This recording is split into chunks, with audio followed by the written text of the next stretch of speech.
Halo pemirsa, kembali lagi di Hidup Sehat bersama Dr. Ekles. Nah, di segmen kali ini menarik banget, kita akan membahas salah satu organ vital tubuh kita yang bernama ginjal. Ini merupakan organ ekskresi kita, ataupun kita kenal sebagai organ yang menyaring racun-racun dalam tubuh kita. Jadi sangat penting nih. Nah, ada satu keadaan yang namanya batu ginjal. Nah, apa itu? Apakah ada batu dalam ginjal atau sebagainya? Mungkin umumnya kita tahu ini. Nah, kita akan tahu secara detail dan bagaimana cara mengatasinya. Nah, pemirsa, saya tidak sendiri. Saya bersama expertnya ini, Dr. Dina Nilasari, spesialis penyakit dalam, konsultan ginjal dan hipertensi. Apa kabar, dokter? Halo, apa kabar? Sehat selalu ya? Ya, sehat. Nah, dokter, kita berbicara sebagai ini ya, karena dokter juga expert di bidangnya mengenai organ ginjal. Ternyata kan sangat penting ya dalam tubuh kita ya. Karena sebagai salah satu organ yang memfilter racun-racun dalam tubuh kita. Setuju ya? Nah, ada satu keadaan yang namanya batu ginjal. Ini orang banyak tahu nih, oh kamu sakit batu ginjal, tapi mungkin orang nggak tahu detail apa ya, batu di dalam ginjal kah? Atau sebagainya. Nah, mungkin apa sih penyakit batu ginjal itu, dokter? Ya, jadi penyakit batu ginjal itu batu ya, kita tahu batu sama aja di mana-mana itu zat padat dan itu adanya di saluran kemih. Bisa di ginjal, bisa di salurannya ginjal, bisa juga di kandung kemih kita. Jadi dia ada di mana-mana, bisa berada di mana-mana. Jadi ada di ginjal, ada di saluran sampai di saluran kemih ya, gitu ya? Yes. Kalau di sini di mana, dokter, biasanya ya? Bisa saja ada di sini, ya. Ini yang akan pengeluaran urin kita ke sini, kencing kita, terus dia bisa ada ke bawah ya. Jadi ada saluran kemih, di sini ada kandung kemih, di situ juga bisa. Bisa tuh. Nah, kita tahu bersama berarti racun-racun yang dari tubuh kita difilter di ginjal dalam buang air kecil ya. Betul. Dalam bentuk kencing ya, kalau kita bahasa umum ya. Nah, tapi apa penyebab batu ginjal, dokter? Ya, jadi penyebab batu ginjal bermacam-macam. Salah satunya tergantung dari formasi. Jadi batu itu bermacam-macam, ada batu kalsium, batu asam urat, ya paling banyak itu. Kalsium pun kalsium fosfat dan kalsium oksalat. Nah, batu itu terbentuk sebenarnya karena paling banyak karena kurang minum. Ya, jadi cairan yang kita konsumsi berkurang, sangat kurang setiap harinya, dan yang ginjal harus buang waste-nya atau racunnya itu terlalu banyak. Jadi ketidaksesuaian antara racun yang dibuang dan cairan yang kita minum. Oke. Jadi ada jenis-jenis batu tadi ya, ada batu kalsium. Kalau itu biasanya dari apa, dokter, penyebabnya? Kalau batu kalsium sebenarnya bukan berarti kita tidak boleh mengkonsumsi semua makanan ataupun suplemen kalsium ya. Makanan kalsium itu penting, suplemen kalsium itu tergantung dari indikasi. Jadi ada pasien yang harus diberikan tambahan suplementasi kalsium, ada yang tidak perlu. Kelebihan kalsium pada tubuh itu juga bisa membentuk batu ginjal salah satunya. Ya, jadi memang semuanya harus berkonsultasi ke dokter apabila ingin minum suplemen. Suplemen ya, jangan juga berlebih ya. Memang bagus tuh untuk tubuh, tapi tidak boleh berkurang atau tidak perlu berlebih ya. Dokter. Ada yang batu kedua, yang batu apa ya, dokter? Batu asam urat. Atau batu asam urat itu biasanya pada urin kita yang terlalu asam, acid ya, atau juga konsumsi makanan yang tinggi asam urat. Jadi misalnya yang tinggi asam urat adalah makanan olahan daging ya, jadi sapi, kemudian juga jeroan itu yang paling tinggi, dan juga kacang-kacangan termasuk. Oh itu yang mencetus juga asam urat ya. Jadi berarti kita harus kontrol ini ya, kadar asam urat ya, dokter ya? Betul. Karena berhubungan mungkin tadi ya? Nah itu kan penyebabnya, dokter, dan memang paling sering tadi batu kalsium dan batu asam urat ya? Karena dua hal ini mungkin ya, karena budaya juga Indonesia dari habit dan makanan kali ya? Kebanyakan dari dietary memang. Ada juga faktor memang bentukan dari atau anatomi dari ginjal itu tidak seperti biasanya. Jadi itu yang lebih memudahkan terbentuknya batu. Jadi diet yang paling utama dan juga kelainan atau variasi normal dari organ kita. Oh, itu juga berpengaruh ya? Nah, mungkin gejala yang dirasakan seperti apa, dokter?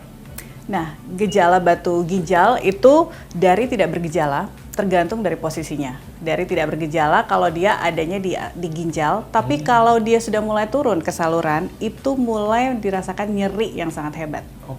Biasanya pasien itu merasakan nyeri sampai kita sebut fast ya, itu sampai 10, jadi benar-benar nyeri yang tidak bisa ditahan sampai pasien harus datang ke IGD atau unit gawat darurat. Jadi nyeri yang tidak tertahankan. Ya, dan sifat nyerinya itu juga tidak terus-terusan, tapi muncul sampai beberapa saat, kemudian stop. Jadi nyeri itu timbul pada saat batunya jalan, kemudian berhenti nyerinya, kalau ntar jalan lagi, nyeri lagi. Jadi bersifat kolik kita sebut dalam bahasa kesehatan. Dan berarti pada tanda-tanda awal berarti tidak ada gejala. Betul. Berarti kalau udah timbul nyeri ini berarti udah berlanjut ya? Bukan Atau besar berlanjut, batunya? tidak, tapi batunya itu mulai turun ke saluran. Oh, jadi dari ginjal turun ke saluran, Ya, itu yang menyebabkan nyeri yang maksimal. betul. Nyeri kolik ya yang kita Betul, bilang. iya. Ini kan nyeri yang memang kolik ya. Tapi apa ya yang pasien rasakan letaknya biasanya di mana ya dokter? Iya. Ya. Jadi yang lebih dirasakan pasien itu berbeda-beda ya, tapi paling sering ada juga yang di pinggang ya, kemudian pinggang belakang, kemudian dia turun ke bawah dan khas banget nyerinya itu sampai dirasakan di kemaluan. Yang lebih cenderung infeksi saluran kemih adalah wanita. Wanita, oh iya, batu katanya pria.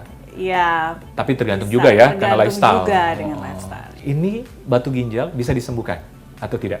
Oke, jadi batu ginjal ada beberapa cara penanganannya. Pertama, konservatif atau tidak perlu dilakukan operasi, bisa saja dia turun dengan sendirinya. Jadi ada ukurannya 5 mm, itu biasanya dia akan turun dalam waktu 1 bulanan. Dia akan turun ke bawah dan akan passing, akan keluar dengan urin kita. Ya, kalau dia 10 mili, itu biasanya juga bisa turun, tapi dia lebih lama. Di atas 1 senti itu lebih sulit dia keluar. Jadi harus dilakukan intervensi bedah.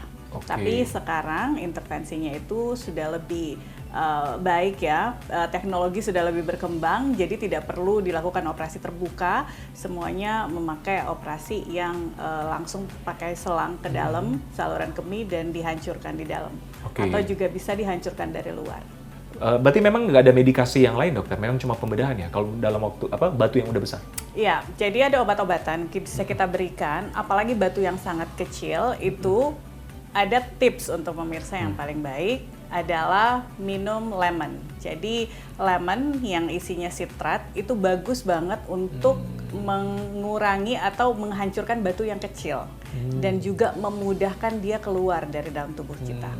Jadi sitrat yaitu lemon. Yang kedua itu bisa juga dari apple cider vinegar. Kita bisa juga mengkonsumsi itu juga bagus untuk batu ginjal. Oke, nah ngomong soal yang kita minum, bagaimana cara mencegahnya dokter? Iya, pencegahan juga seperti itu. Jadi usahakan kita dietnya ya, yang paling penting tadi yang batu asam urat itu kalau kebanyakan makan jeroan, kebanyakan makan daging-dagingan, olahan daging ya. Kemudian kurang minum, jadi harus perbanyak minum atau minum yang cukup. Kemudian yang ketiga adalah ya tidak sering mager, jadi harus beraktivitas dan exercise yang olahraga ya. Iya, dan selalu nonton Hidup Sehat tentunya untuk mendapatkan informasi tentang kesehatan dokter ya. Konsumsi air putih itu disesuaikan dengan berat badan kita. Jadi berat badan yang 50 kg dengan yang 90 kg itu berbeda. Ya, jadi secara simpel sih rumus simpelnya itu kurang lebih berat badan dikali 3. Berat badan kali 3, contoh 50 kilo kali 3 berarti? Paling tidak dia harus minum 1,5 liter sehari. Oh, 1,5 liter. Kalau 100 kilo berarti 3 liter per hari, udah beda ya? Iya, 3 liter itu minimum loh. Minimum lah ya? Karena kalau over air putih berbahaya juga ya dokter ya? Yes, benar. Iya. Jadi kelebihan minum, kelebihan cairan itu juga berpotensi yang sangat fatal. Jadi ada yang kita sebut sebagai water intoxication dan itu menyebabkan kadar garam atau natrium di dalam tubuh kita berkurang dan itu dalam hal yang paling fatal bisa menyebabkan koma dan masuk ke ICU. Wow, berarti itu salah satu kegawat daruratan tuh. Oke dokter, terima kasih banyak, informasinya sangat bermanfaat. Kita ketemu di lain kesempatan. Iya, thank you. Oke, nah pemirsa tetap bersama kami di Hidup Sehat bersama Dr. Eckles setelah yang satu ini.